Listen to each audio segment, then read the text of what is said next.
So I think for the last few months, what we've seen really two things have been key drivers of corn prices. One is the war in Ukraine, and the other is the weather. So if we take the war in Ukraine, Ukraine was a major exporter of corn before the war, about the fourth biggest exporter in the world, and about 90% of their exports were via deep sea ports. Now, when Russia invaded in February this year, then that blocked the ports for purposes, and effectively Ukrainian corn was cut off from the world market. Now, the Ukrainians are very inventive, very creative, and they did find other routes to export their corn via road and rail, via their EU neighbours, and from shallow water ports near the Danube. But these are very expensive routes, they're not particularly well developed, the infrastructure lacks investment, so it wasn't a viable long-term option. So that has put a massive upward pressure on corn prices in global markets. And then in July came the UN-brokered grain deal, which enabled Ukraine to reopen 3 of those Black Sea ports, Pivdeny, Odessa and Chornomorsk, and bring corn back to global markets. And corn has been the major product that's benefited from this grain corridor. That's released some of the pressure on prices. But it's not a smooth running grain corridor. Every week, if not every day, there's more news coming out of the market that just leads to uncertainty as to whether they will continue to export in this way or whether it will be continued after this week's deadline, which is the initial grain deal, which was for 120 days.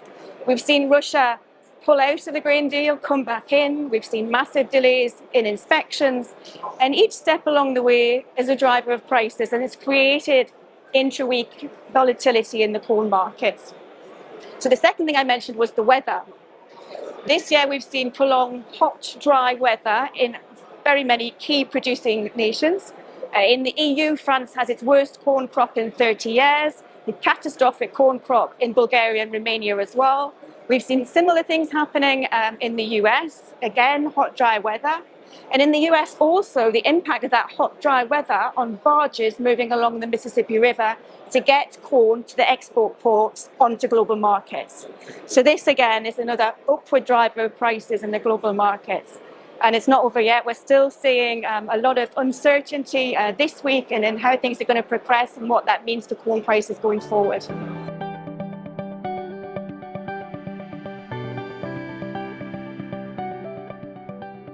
So right now we're talking about corn exports of the old crop in Brazil. The new crop's not there yet. And the old crop suffered massively from the La Nina effects. And there was definitely an expectation that exports would be lower. In fact, exports have probably been twice as much as they were the year before. They've been amazing. And a lot of that's to do with the problems elsewhere in the globe, that there's been a shortage elsewhere, and Brazil's filled some of that gap that was needed. Looking to next season's crop, right now they're expecting much bigger corn crop than we had last year. But one of the things that's very uncertain going ahead is right now Brazil has been exporting a lot of corn, but we're moving into soybean season.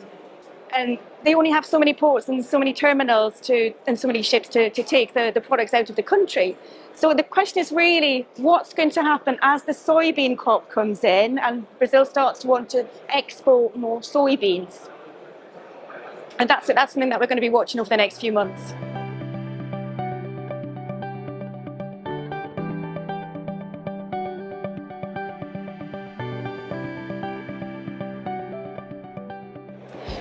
It's a really difficult one to measure this one because it's varying from week to week, month to month. Typically, you can only export smaller volumes via the shallow water ports and via road and rail. There are lots of logistical issues. There are only a certain number of wagons to take corn by train. There are different gauge sizes in Ukraine compared to in Poland. The positive thing is that Ukraine has had a lot of help from EU neighbours to try and increase to the maximum the amount of agricultural products they can export via these overland routes. And that will continue because of the uncertainty with the grain corridor.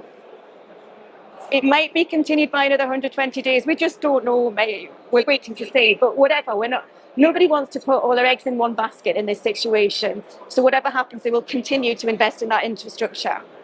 And one interesting thing we've seen in the last month or so is where the small shallow water ports of Rhine and Asmel have been more expensive typically, because of the massive delays in the flow of grain coming out of Ukraine via the grain corridor.